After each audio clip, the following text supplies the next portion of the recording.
دیکھو بنی اسرائیل پر من و سلوہ آسمان سے آ رہے تھے نا، جنت کے کھانے آ رہے ہیں، جنت کے پینے آ رہے ہیں، یہاں تک کہ لباس کا عالم یہ تھا کہ جو لباس پہننا تھا وہ میلا نہیں ہوتا تھا، نہ میلا ہوتا تھا نہ پھٹتا تھا، اور چھوٹے بچوں کو جو پہنایا جاتا تھا ان کی عمر کے ساتھ ساتھ بڑا ہوتا رہتا تھا، تاکہ کیونکہ کپڑے کہاں سے آئیں گے، اللہ نے انہی کپڑوں کے اندر وہی چیز پیدا کر دی، بالکل نئے دھلے جلے کپڑے۔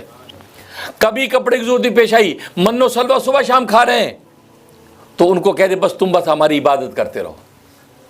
ان ظالموں نے کیا کہا، نہیں جی نہیں، ہمیں تو اس پہ یا موسیٰ لن نصبر علی طعام واحد، اے موسیٰ ایک ہی طرح کا کھانا کھا کے اکتا گئے ہیں، ہر وقت جنت کا کھانا، ہر وقت تیتر بٹیر، ہر وقت آئس کریم اور من و سلوہ، بس یہ ہمیں کیا کرنا ہے، ہمیں تو وہ چیزیں چاہیے جو زمین اگاتی ہے، ہمیں ککڑیاں چاہیے، ہمیں ساگ چاہیے، لہسن پیاز چاہیے، ہمیں تو مسور کی دال چاہیے۔ تو یہ مطالبہ کیا نا، اس مطالبے پہ اللہ خوش ہوا یا ناراض ہوا؟ اللہ کو خوش ہونا چاہیے تھا کہ خود اپنے ہاتھ سے کرنا چاہ رہے ہیں، خوش ہونا چاہیے تھا نا، اللہ ناراض ہو گیا۔ وباء بغضب من اللہ، اللہ کو ایسا غضب میں گرفتار، غصہ آ گیا اللہ۔ غصہ کیوں آیا؟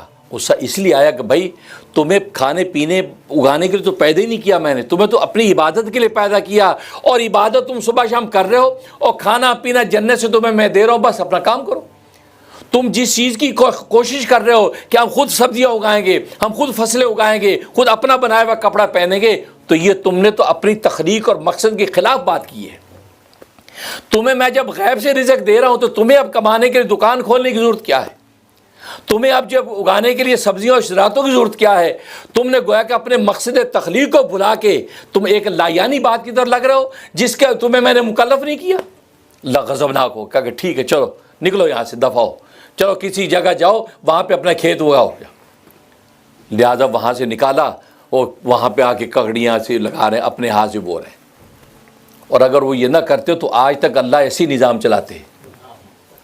لیکن بندے کی نااہلی ہے نا، نالائقی ہے کہ وہ یہ اپنا مقصد تخلیق نہیں سمجھا۔ مقصد تخلیق ہمارا عبادت، اور عبادت میں نماز بنیادی چیز ہے، ہمیں نماز ہی کے لیے پیدا کیا ہے۔ اگر آپ کے کھانے پینے کے انتظامات ہیں، اس لیے علماء نے لکھا ہے کہ اگر آپ کے کھانے پینے کے انتظامات غیب سے اللہ پورے کر رہے ہیں تو پھر آپ کو کسب معاش کی اجازت نہیں ہے، آپ بس غیب کے خزانوں سے فائدہ اٹھائیں اور خدا کی عبادت میں لگیں، کیونکہ تمہیں پیدا عبادت کے لیے کیا گیا۔ اب غیب کے خزانوں کو ٹھوکر مار کے آپ اپنی دکان کھول کے بیٹھنے کی خواہشیں کریں تو اس کا مطلب آپ نے اپنا مقصد فوت کر دیا، تو اللہ اسی طرح غضبناک ہو جاتے ہیں کہ جیسے بنی اسرائیل پر ہوئے۔